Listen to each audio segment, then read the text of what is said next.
This is Democracy Now!, democracynow.org. I'm Amy Goodman with Juan Gonzalez. The Spanish football team has returned to Spain for a victory parade in the streets of Madrid, where they were greeted by an estimated 2 million people. These are the soccer players that won, carrying the World Cup trophy. They wore shirts with the words "Somos Campeones," or "We are the champions." The 2026 FIFA Men's World Cup ended Sunday with Spain beating Argentina 1-0 during extra time, with Spain winning a goal at the 106th minute of a long, intense final.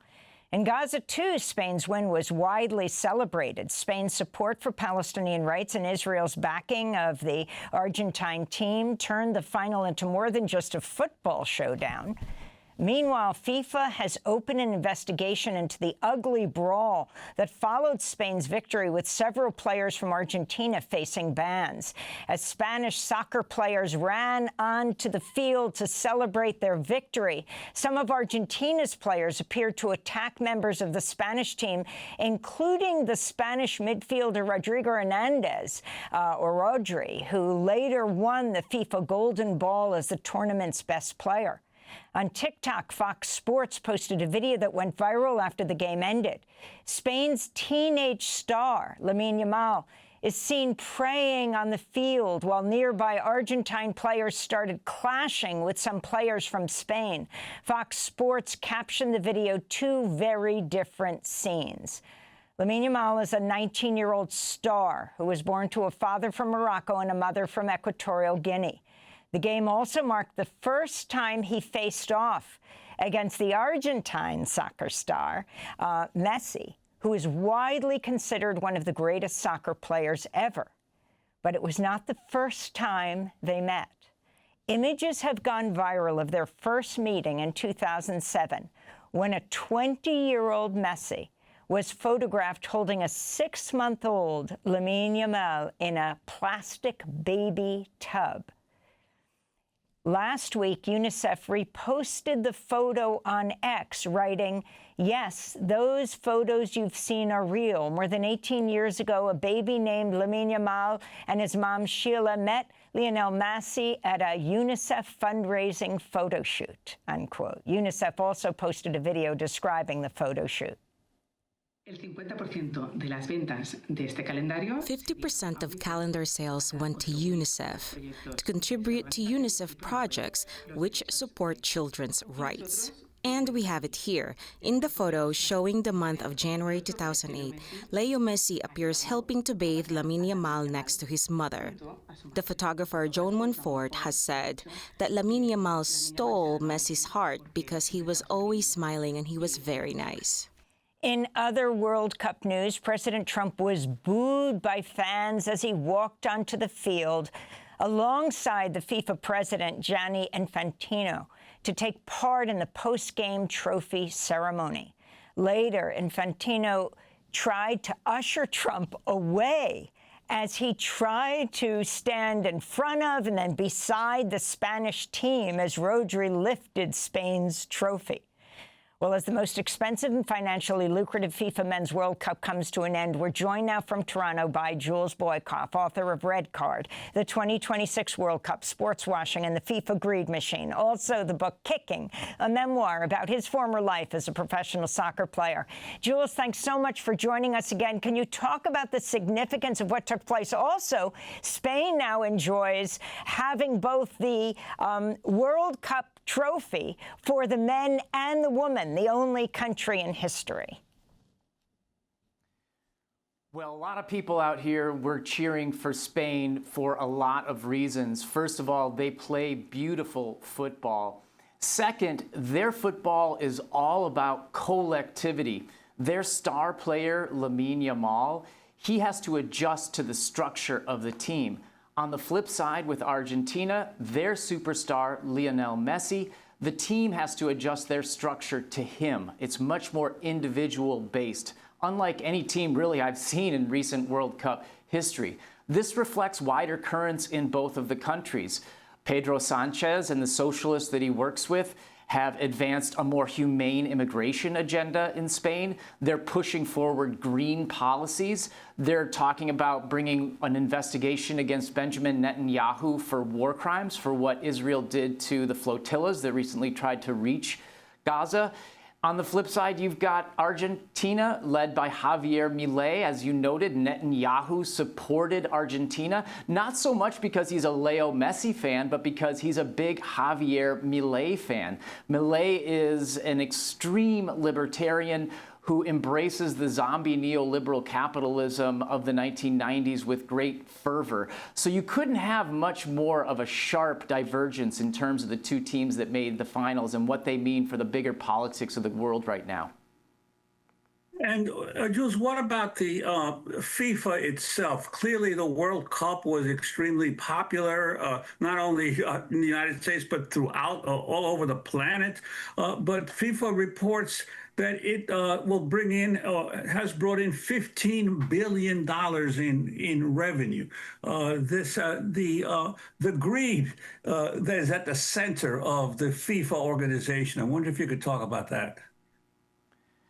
Absolutely, Juan. So originally, FIFA said that they would take in $11 billion in revenue from this tournament alone.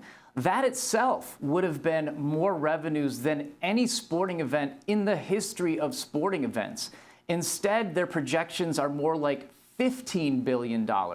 Part of that is because they really catered to the luxury classes. I mean, let's not forget that the World Cup is an opportunity for a privileged sliver of the global 1% to come together, to sit in the luxury boxes, to appear on screen on TV, to cut deals behind the scenes. And that's exactly what this World Cup was about. They made a lot more money than they expected from the luxury packages that they set up. Essentially, FIFA is keen to turn the people's game into a game for the 1%, a game for the plutocrats.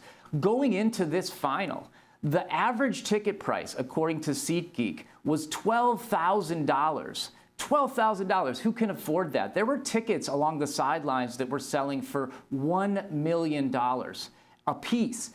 And so what you saw here, in a way, is that the FIFA Men's World Cup is, in a sense, too big to fail.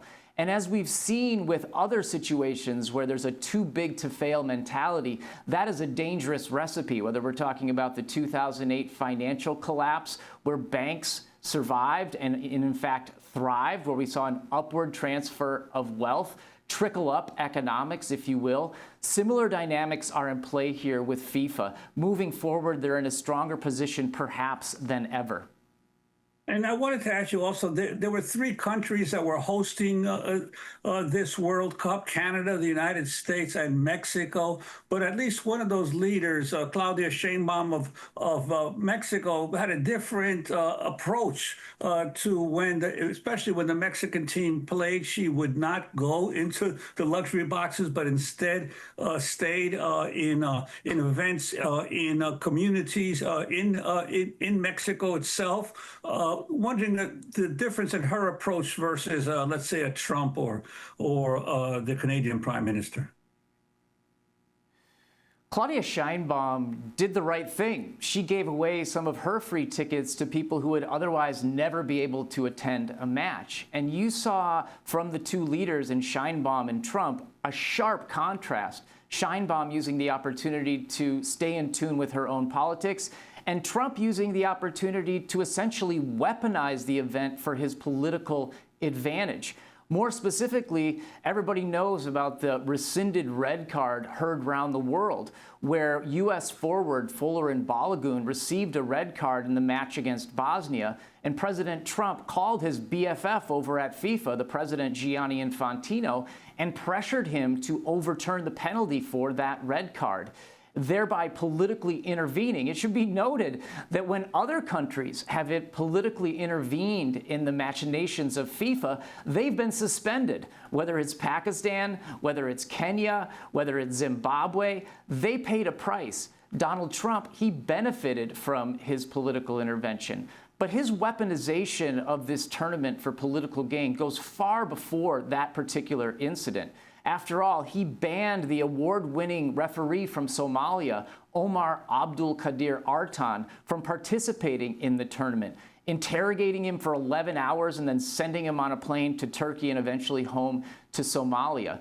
The Trump administration treated the Iran team like they were second-class citizens at the tournament, essentially forcing them to commute from Tijuana to their matches in Seattle and Los Angeles. And this definitely had an effect on their play. As if that weren't enough, Department of Homeland Security head Markwayne Mullins said he may have danced a happy dance when Iran was ultimately eliminated from the tournament.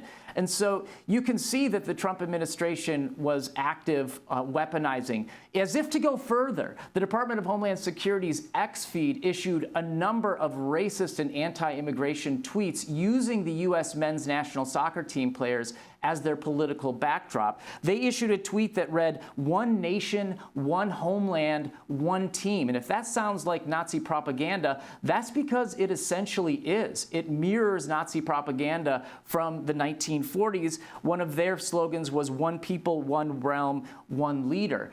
One point that I absolutely think is crucial to note here is that while many of us were engrossed in this World Cup, Immigration and Customs Enforcement ramped up its violent deportation machine.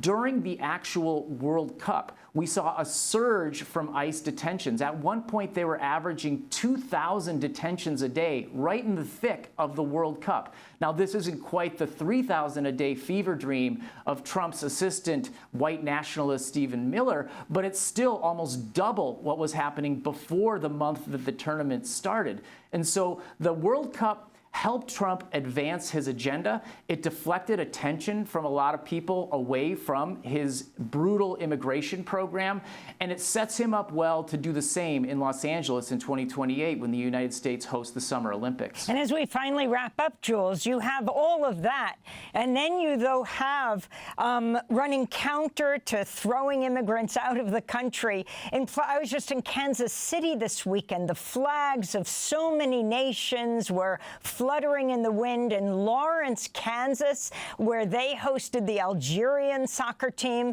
I think they came late at night, and the whole town was out wearing the flag colors of Algeria, marching bands playing their national anthem. The significance of, at this time of an immigrant crackdown, having this global celebration.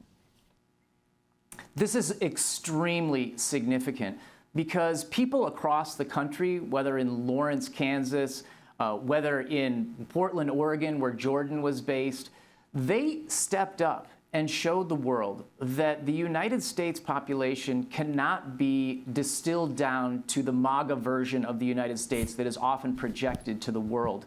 They welcomed people from around the world with open arms and said, "We want you here. We appreciate immigration." And this couldn't have come at a better time. Jules Boykoff, we want to thank you for being with us, author of Red Card, the 2026 World Cup Sports Washing and the FIFA Greed Machine, and Kicking, a memoir about his former life as a professional soccer player. Thanks for watching Democracy Now! On YouTube. Subscribe to the channel and turn on notifications to make sure you never miss a video. And for more of our audience-supported journalism, go to democracynow.org, where you can download our news app, sign up for our newsletter, subscribe to the daily podcast, and so much more.